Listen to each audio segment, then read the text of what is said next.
In today's video, I'm going to teach you how to automatically dimension a side in AutoCAD. We will use the quick dimension command commonly called QDim to create a clean run of dimensions along one side of your geometry with just a few clicks.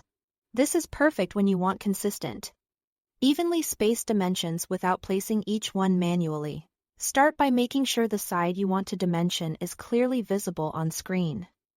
The clearer your view, the easier it will be to select exactly what you need. Now, go to the command line. Type QDim and press Enter. That tells AutoCAD you want to generate dimensions automatically based on the objects you select. Think of QDim as a smart helper that looks at your chosen objects, finds the logical measurement points along that side, and prepares a complete dimension string for you. Next, select the objects that make up the side you want to dimension.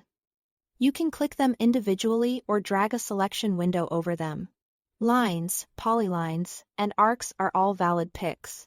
Keep your selection focused on the specific edge or group of edges you want measured. A clean selection helps QDim understand your intent and avoids clutter. When you are satisfied with the selection, press Enter.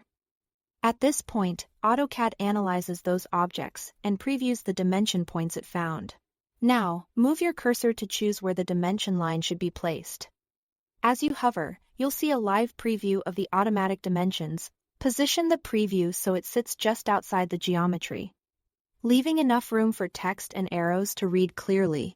When the preview looks right, click to place the dimensions. That's it. Your side is now automatically dimensioned in one go. A few quick tips as you work.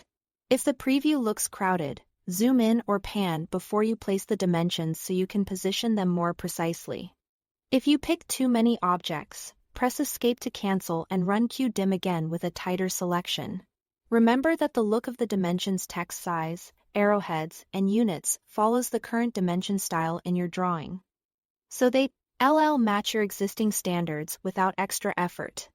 With that simple flow, you can automatically dimension a side quickly and consistently. Thanks for watching.